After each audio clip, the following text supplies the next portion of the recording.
беше хубаво, това, което имахме. Рови се там, където може би не трябва.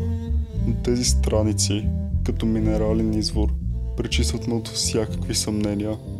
Кристално чисти думи на миналото говореха. Истина беше. Преливахме от любовта. Всяка лунна обиколка замайваше главите ни и се обичахме още повече.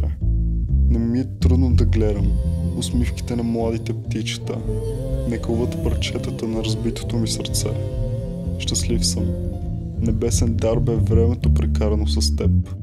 Отправям топла признателност на силата, събрал душите ни заедно в тези споделени времена.